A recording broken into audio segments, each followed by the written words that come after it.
Hello there, Stampin' friends. Welcome back to another Make It With Me Monday.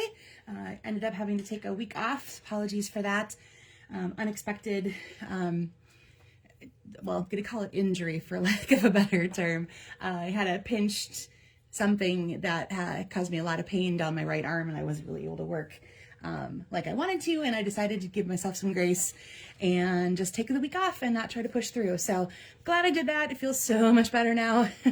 A couple deep tissue massages and some other things, and it's all worked out, and I have full use of my range of motion in the right arm again, which is a good thing. So welcome back. Welcome to February. That kind of snuck up on me a little bit, although it always feels like January is like a bajillion days long. I don't know about where you are, but here in Sun Prairie, Wisconsin, we have our very own groundhog who gives us a little peek, just like Puxatawny Phil does. And our Jimmy the groundhog says we're in for an early spring. Yay! Because I'm ready to be done with the cold. So that's something to look forward to. So I'm just making a quick note here that I can show you in just 1 second. Okay. So tonight we're going to do a fun layout. I'm not going to give you too many details on how this is going to turn out because I kind of want it to be a surprise for you in the end. But what I am going to show you is the stamp set that I'm featuring. You might not recognize what Stampin' Up! Is now offering what they are calling the product of the month. And what they do is we're kind of doing that instead of a celebration where it's going to turn into like a year-round event. You know, every month is a new something fun to get. Not for free, but for a very, very, very low price of only $5 with a $75 purchase. Now, this particular stamp set called Fabulous Sayings, this is January's product of the month. It is still in the store. It is still available for purchase. So they have a limited quantity on the product of the month, and when they're gone, they're gone. This one still happens to be around, and I thought it was a fun mix of fonts and phrases, and I decided to use it on my projects tonight. Give you a little taste of what it looks like. And should you choose to do so, hop on over to the online store, place that order for $75, and you can have this stamp set for $5. It will prompt you as you are going through and filling your cart, how close you are to earning a product of the month, etc., etc. And I believe February's, I want to say, might be coming out tomorrow, sometime this week. I know I didn't see it there yet today, so it is still up and coming. But keep in mind that that is a new feature that is out there and available. And I'm going to prop this down a little bit because I can't see. My TV stopped sharing again, so I'm going to be able to see. Hi, Sharon. Hi, Carla. Good to have you here while we're doing live. All right, so let's go ahead and get started. So what you need tonight is a piece of cardstock that is a 5.5 by 8.5, scored at 4 1/4. Mine's going to be crumb cake. Then I have a little bit of a bright spot. I'm going to kind of move that off to the side a little bit. There we go. Have a piece of cardstock number 2 that is 3 7/8 by 5 1/8. Mine is going to be Blackberry Bliss. Then 2 little squares that are 3/4 inch by 3/4 of an inch, because, you know, that's how squares work. And then 4 strips of Designer Series paper that are each 3/4 of an inch by 4 inches. And my Designer Series paper is, Lovely Blossoms. I have a piece from Lovely Blossoms there. And then some kind of phrase of your choice. You can add this in later. Once you see the way this layout looks, you'll know where your phrase is going to fit. And then that will be a good way for you to decide which phrase you might be wanting to say. Hi, Connie's here too. Yay, yay, yay. All right. Oh, good. You got this one too, Carla. That stamp set too, Carla. Glad you like it. I think that was a really fun one too. All right, so let's get started. Oh, sorry. And a neutral piece. I forgot to write that one down. That is 3 3/4 by 5. So let's add that in quick. Neutral. Nope. My Sharpie says no. All right. Switching to the pen. Neutral. 3 3/4 by 5. There we go. I am nothing if not a pivoter. There we go. Pivot. Change it up. There you go. All right. We're going to start with that neutral piece and our 4 pieces of that. And you're also going to need to have a scissors handy. I wonder where my paper snips went. There they are. Keep a scissor handy because we're going to have a little excess stuff hanging on. Hi, Tina. A little excess that we're going to be trimming off of this. So we're going to start with it in that position. So basically a portrait position. You probably only need to put adhesive on about 2/3 to half of this. So I'm going to go that way with it. I'm going to take my first piece and I'm going to lay it down. Now, this is not going to be an exact science. So I wanted it kind of near the top half and over to the left a little bit, if that makes sense. Okay. Yours can be completely different. You're just going to have one piece to start and we're going to build off of that as we go. Okay. So we're going to take the next piece. We're going to do the same thing, adhesive about 2/3 to 1/4, rotate and butt up against that side. Okay. Do the same thing to the next piece. We're going to rotate and butt up against that part. So we're going to make them all meet in the middle by the time we are all done. Okay. So again, adhesive, rotate, and then place. All right. Now I could have probably easily have done that with that in this position, but I think the visual of going through the rotations hopefully helped you place down where those went. So then of course you're just going to flip it over, trim off the parts you don't need. And it looks like that one piece I started with, I might need to add a little bit more adhesive too. So I'm going to be able to do that as well once I get my scraps out of the way. All right, where was that? Yep, I need a little more adhesive on the end of that piece. Okay, so there we have a shape that we have created. Go ahead and grab those 2 squares and your scissors, and we are going to cut them in half on the diagonal. So now you're going to have 4 triangles.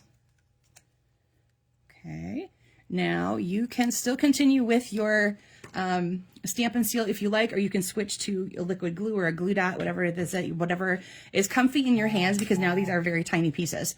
So we're going to start with one, get adhesive on the back of it, however you like. We're going to go to that very first piece that we placed down.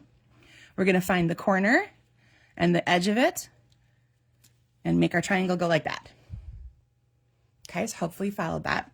So now we're going to do the rotation again, just like we did the first time around.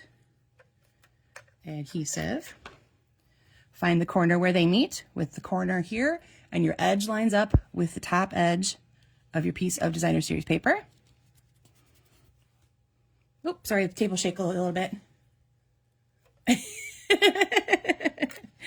It's one way to make this, Carla. It's a very easy way to make this. I think Carla already knows where we're going with this. I was envisioning DSP that you bent backwards and did different things with or whatever, but nope, it can be just this simple. Hi, Laura, thanks for popping in. So again, rotate, find the corner, place that guy down, and we have made, ta-da, a pinwheel. How fun is that? There are lots of different versions of pinwheels. There's ones where you make squares and you layer them around each other and that sort of thing. But I caught this on, oh shoot, I forgot to write down her name, someone's website. And I went, oh, ding, light bulbs. That's so much easier sometimes when doing something like that. So basically you could do this with any size. You know, if you wanted to make this a little bit bigger, use an inch wide, but then just make sure you adjust your square, because you want your square, the edge of your square, to be the same width as the DSP that you start with. Okay. All right, so there you go. Now I think it should hopefully be kind of obvious where we're going with the next part. Now you can see different spots to put phrases, because you have different elements now that are blank, okay? So I am just gonna take my little word hello from my stamp sets, and I think I'm gonna drop it down into this area, okay? You could play, again, any phrase you have that fits wherever you like it to fit. You've got different areas now to work with now that you have these blank spaces. Right, Carla? It's way too simple when you do it this way. But like I said, I saw her do it and I went, oh, okay, we're going to totally be making pinwheels now, because this is just so quick and easy. The trick is just getting it started and then following the rotation around, if that's even a trick, I guess. So then you're going to go ahead and put that on that layer. Give your card base a little burnish. You could pop this up a little bit if you wanted to do dimensionals on this layer. You could totally do that. I'm just going to tape this one straight down to start with and go from there. Then if you want to go with this a little further, as you'll see through some of my samples, I've changed up either the direction the pinwheels are headed, like the, you know, this one is pretty much perfectly, you know, vertical and horizontal. You can play with the layout of that as you go. And I think I kept it all within 4-inch strips. So I wanted to make sure that they all still hit the edges of the paper. I didn't want anything to fall short. And you'll see what I'm talking about in just a few minutes. Add embellishments as you like to this. Change up colors, obviously, all that kind of stuff. So let's go through some samples. Again, I'm using the stamp set that is the product of the month for January, which is Fabulous Sayings. So you'll see pieces from that throughout the whole thing.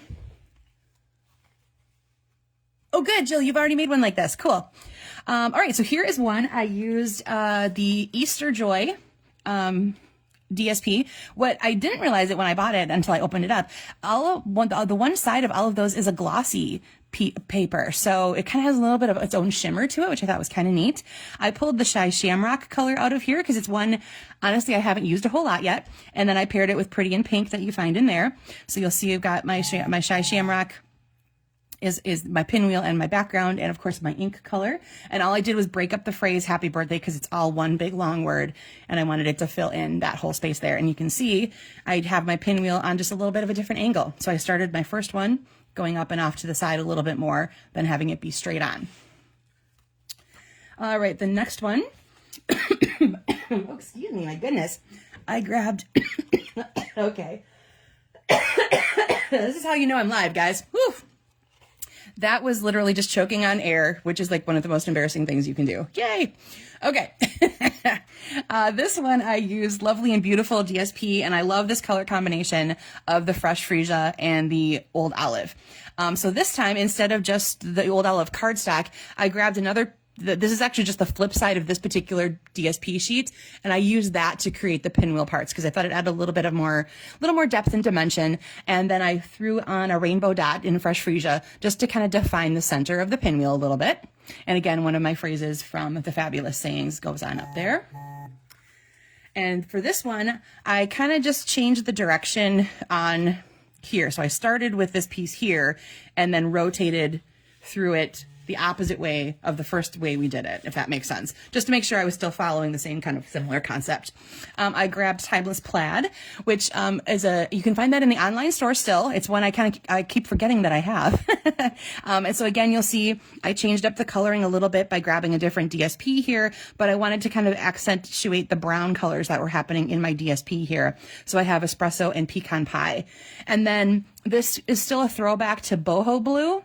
But the earthy matte dots in the balmy blue fit in really nicely with this whole color scheme. So I thought those played nicely in with this one here to bring out the blue, to carry the blue throughout more of the layout. All right. And then lastly, I did this way. So it's way off to the side, totally different look over there. I grabbed my Country Woods Designer Series paper, again, picking a different DSP to highlight for the pinwheel. And then what I also did with this one is I grabbed my Lasting Linen background stamp and I very lightly tapped my crumb cake ink pad onto it. So I didn't give it full coverage.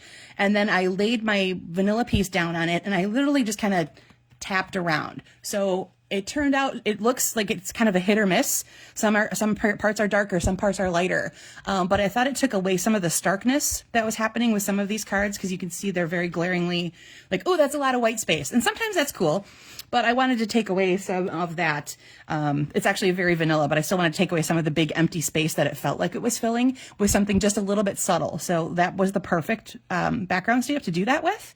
And I thought it kind of played into a little bit too of the little crackly patterns that are in this particular strip of DSP that's there. And then that's Pool Party and Early Espresso. And then, like I said, a little bit of Crumb Cake, highlighting just that very vanilla piece. Oh, and I forgot to mention on this one, my neutral on this one is the basic beige. So I made use of a couple different neutrals as I went through. All right. So as far as, like I said, as far as stepping up, there really isn't a whole lot to change. Just really the pieces you're using, the colors you're using, switching from cardstock to DSP, highlighting with, little different things. So I did, for my stepped up version, I just changed, again, the angle just a tiny bit. I still have my Blackberry Bliss happening, but what I did, I put it all together like you saw, and I stamped it. And then after I was done stamping, I ran it through the brick and mortar. Is that what it's called? No. What's that embossing folder called? exposed brick. There we go. Exposed brick embossing folder. So then now you'll see that permeating through the cardstock, through the DSP, even through my words, because I stamped on it first. So it has a little bit more depth and texture happening. It's really flopping around there. Let's hold that top down. Okay. Depth and texture happening throughout that, is what you'll see there. So that's really just a couple subtle differences. Like I said, I just changed the angle of the pinwheel and added the texture through the embossing folder. So there's, and again, changing the pinwheel, where it's placed, how it looks, changing up DSPs versus cardstocks, and things like that are different ways that you can change this up and make your pinwheel. Connie said, oh, yeah, I bet the girls would have a blast with this, Connie. I can't wait to see what you make with it. It is so, like I said, so simple. Once I saw that, I was like, this is the way to make a pinwheel card. Awesome, awesome, awesome. All right, so I want to thank everybody who popped on here live and joined me. It's always fun to see y'all chat in the comments as we go through. If you have made a card with me or you make one a little later, feel free to share it in the comments of either the photos that I put up or the supply list for this. The video, of course, will move over to YouTube after a little while, so you can always find it there in case you want to come back and revisit this particular layout. I don't think I had any other announcements. If you missed it earlier, Groundhog in Sun Prairie says early spring. I'm going with that. We're liking that. And hopefully wherever you are, things are mellowing out and warming up as well. If you are in an area that is chilly, because we have some family down in Florida who are even at this point going, okay, it's getting to be like 30 degrees. What is happening? So they're cold too. Okay, so let's hope for more springy temperatures and some warming up. I'm ready to be done with cold. And I will see you guys all again next week for another Make It With Me Monday. Really looking forward to joining you guys then. Have a great rest of your week, everybody.